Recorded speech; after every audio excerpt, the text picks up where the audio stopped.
নমস্কাৰ ছাত্ৰসকলক স্বাগতম জনাইছোঁ আছাম টিচি ইউটিউব চেনেললৈ। মই যে তোমালোকৰ মাজলৈ লৈছোঁ ক্লাছ 10ৰ অসমীয়াৰ জিকিৰৰ কুৱেশ্যন এনচাৰ সকলোৱে ভালদৰে শুনি যাব আৰু যদি মোৰ চেনেল ছাবস্ক্ৰাইব কৰি ৰাখিব যাতে আগলৈ এনেকুৱা ধৰণৰ ভিডিঅ' পাই থাকে। জিকিৰ আজান ফকীৰ প্ৰশ্নাৱলী ভাৱ বিষয়ক 1 নম্বৰটো হৈছে চমু উত্তৰ দিয়া। ক জিকিৰৰ ৰচক কোন? উত্তৰটো হ'ব জিকিৰৰ ৰচক হ'ল শ্বাহ মিলান নামৰ এগৰাকী ইছলামিক সাধু। তেওঁক আজান ফকীৰ বুলিও জনা যায়। খ নম্বৰ জিকিৰবোৰক কিহৰ লগত তুলনা কৰিব পাৰি?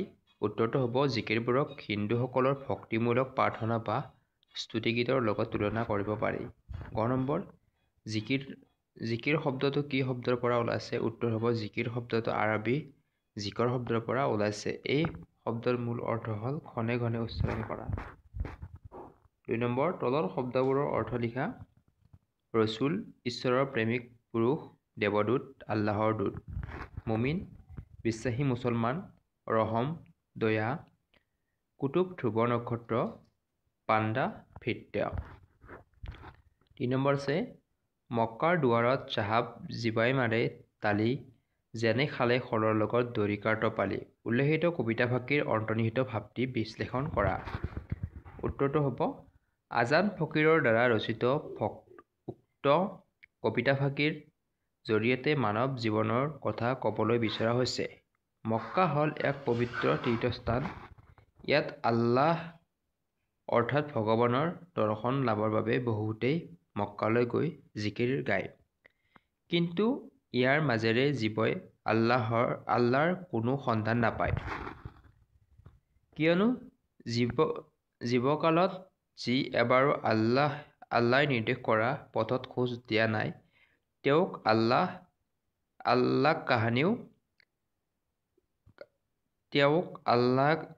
কাহানি পাই পৰিত্যাগ কৰিছে। মানুহৰ ভুল ধাৰণাৰ বশৱৰ্তী হৈ মানৱ জীৱনত এটাৰ পাছত এটা পাপ কৰি শেষত মক্কালৈ যায় তাত পৰম মুক্তিৰ লাভৰ বাবে। কিন্তু অসৎ কৰ্মত লিপ্ত হোৱাজনে মুখেৰে আল্লাহৰ নাম ল'লেই কেতিয়াও মুক্তি নাপায়। আচলতে বিশ্বাসী মুছলমানজনৰ অন্তৰতে আল্লাহ লুকাই থাকে, তাক মাত্ৰ স্মৰণ কৰিলেই হ'ল। ব্যাখ্যা কৰা। ক পানী মৰে পিয়াসত অগ্নি মৰে জাৰত, খুদা ৰচুল লুকাই আছে মুমিনৰ আঁৰত। উত্তৰ হ'ব প্ৰশংসা। উক্ত কবিতাফাঁকি আমাৰ পাঠ্যপুথিৰ অন্তৰ্গত আজান ফকীৰৰ দ্বাৰা ৰচিত জিকিৰ নামৰ পাঠটিৰ পৰা তুলি দিয়া হৈছে।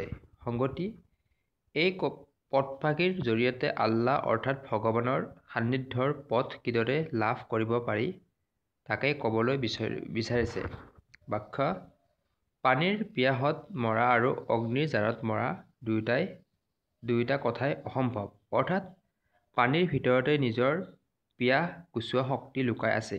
ঠিক তেনেদৰে জুইৰ উত্তাপ শক্তিও নিজৰ ভিতৰতে লুকাই আছে। কিন্তু পানী আৰু জুইয়ে নিজৰ শক্তিৰ কথা নাজানে। ঠিক তেনেদৰে পানীৰ পিয়াসত অধীৰজনে পানীক পানী বুলি চিনি নাপালে বা জাৰত কঁপি থকা মানুহে এজনে জুইৰ অস্তিত্বৰ কথা নাজানিলে তাক বিচাৰি চলাথ কৰিলেও বিচাৰি পোৱা নাযায়। আল্লাহ বা ভগৱান আমাৰ হৃদয়ত থাকে, কিন্তু আমি তেওঁক চিনি নাপালে বা তেওঁৰ অপাৰ মহিমাৰ কথা নাজানিলে এই ব্ৰহ্মাণ্ড চলাথ কৰিলেও বিচাৰি নাপাওঁ। সৎ কৰ্মত বিশ্বাসী প্ৰকৃত মুছলমানৰ কৰ্তব্য পালনত দৃঢ় সংকল্প লৈ কোনো কৰ্মত লাগিলে অন্তৰতে আল্লাহৰ নিবাস কৰে। প্ৰকৃত মুছলমানৰ অন্তৰত আল্লাহ বিৰাজমান, ই পৰম সত্য। খ নম্বৰ মক্কাৰ দুৱাৰত চাহাব তীৰ বেনীৰ ঘাট, বেহাব নোৱাৰে তাত মায়াই ভেটে বাট। উত্তৰ প্ৰসংগা উক্ত কবিতাফাঁকি আমাৰ পাঠ্যপুথিৰ অন্তৰ্গত আজান ফকীৰৰ দ্বাৰা ৰচিত জিকিৰ নামৰ পাঠটিৰ পৰা তুলি দিয়া হৈছে। সংগতি এই পদফাঁকিৰ জৰিয়তে কবিয়ে মায়াত আবদ্ধ হৈ জীৱন পাৰ কৰি মানুহে কিদৰে জীৱনৰ অন্তিম দিনত ভগৱানক বিচাৰি গৈ হাবাথুৰি খাইছিল তাৰ কথা কোৱা হৈছে। বাক্য ইয়াত মক্কাক পবিত্ৰ ত্ৰিবেণীৰ ঘাট বুলি কোৱা হৈছে। ত্ৰিবেণী অৰ্থাৎ ত্ৰিবেণী হৈছে হিন্দুসকলৰ পবিত্ৰ তীৰ্থস্থান। হিন্দুসকলে পবিত্ৰ বুলি মানি অহা যমুনা, গংগা আৰু সৰস্বতী নদীয়ে বাৰাণসীৰ যি ঠাইত মিলিত হৈছিল সেই ঠাইয়েই হৈছে ত্ৰিবেণী ঘাট। প্ৰতিগৰাকী হিন্দুৱে যদি এই ত্ৰিবেণীলৈ গৈ তিনিও সংগমস্থল স্নান কৰিব পাৰে তেন্তে সকলো পাপৰ খণ্ডন হয় বুলি বিশ্বাস কৰে। সেইবাবে পবিত্ৰ মক্কাক ত্ৰিবেণীৰ লগত তুলনা কৰা হৈছে। মক্কা হ'ল মুছলমানসকলৰ বাবে এখন পবিত্ৰ তীৰ্থস্থান।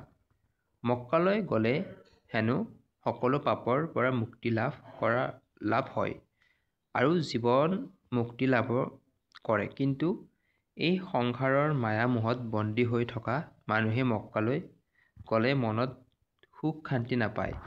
কিয়নো তেওঁলোকে সংসাৰৰ আন লোকে যোৱা দেখি মক্কালৈ গৈছে হয়, কিন্তু প্ৰকৃত অন্তৰেৰে মুক্তি বা আল্লাহক বিচাৰিব পৰা নাই। সংসাৰৰ মায়াই তেওঁলোকক মুক্তিৰ পথত বাধাহে দিছে।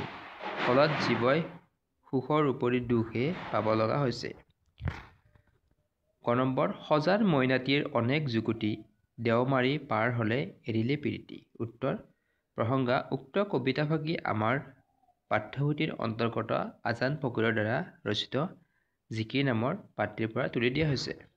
সংগতি উক্ত কবিতাফাঁকিৰ জৰিয়তে কবিয়ে মানৱ দেহত আবদ্ধ হৈ থকা অবিনাশী আত্মাৰ মুক্তিৰ কথাকে কৈছে। বাক্য মইনা চৰাইক সজাত বন্দী কৰি পুহি ৰখাৰ দৰে আমাৰ আত্মাকো মানৱ দেহৰূপী সজাত বন্দী কৰি ৰখা হয়।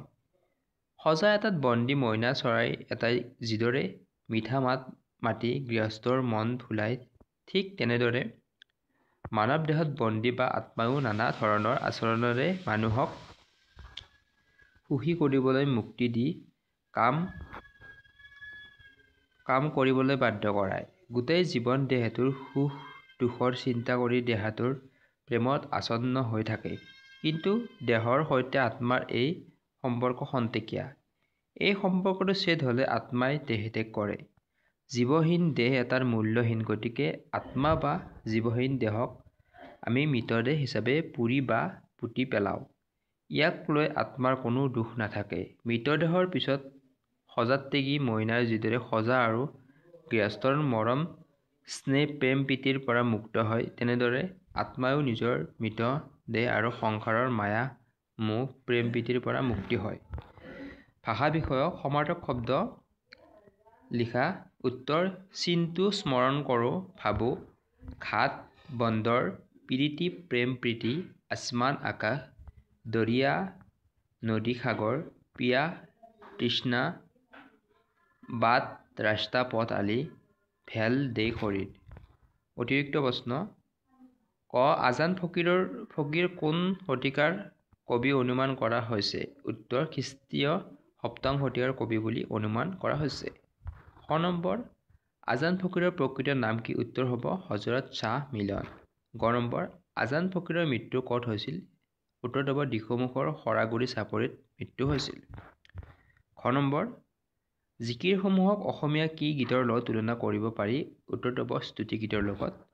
ঙ জিকিৰটোত উল্লেখিত কৰা আদম কোন? উত্তৰ হ'ব আদম হ'ল আল্লাহে সৃষ্টি কৰা প্ৰথম মানৱ। প্ৰথম মক্কাৰ দুৱাৰক কি ঘাটৰ লগত তুলনা কৰা হৈছে? উত্তৰ হ'ব ত্ৰিবেদী ঘাটৰ লগত তুলনা কৰা হৈছে। দ্বিতীয় কোনে আজান ফকীৰৰ চকু কাঢ়িছিল? উত্তৰ হ'ব ৰুপাইদা ধৰা নামৰ এজনে আজান ফকীৰৰ চকু কাঢ়িছিল। মুমিন মানে কি? উত্তৰ হ'ব মুমিন মানে হ'ল বিশ্বাসী মুছলমান। আজি এইখিনি আছে, অৰ্থাৎ ইয়াৰ কুৱেশ্যন আনচাৰ ক্লিয়াৰ হৈ গ'ল। এনেদৰে মই প্ৰতিদিনে এটা লেচনৰ কুৱেশ্যন আনচাৰ ক্লিয়াৰ কৰিম বুলি টাৰ্গেট এটা লৈছোঁ। সকলোৱে চেনেলটো ছাবস্ক্ৰাইব কৰি আগুৱাই নিব আৰু সকলোৱে চেনেলটো মনিটাইজ হোৱাত সহায় কৰিবলৈ আশা কৰি মই ধাৰণা কৰিছোঁ। নমস্কাৰ।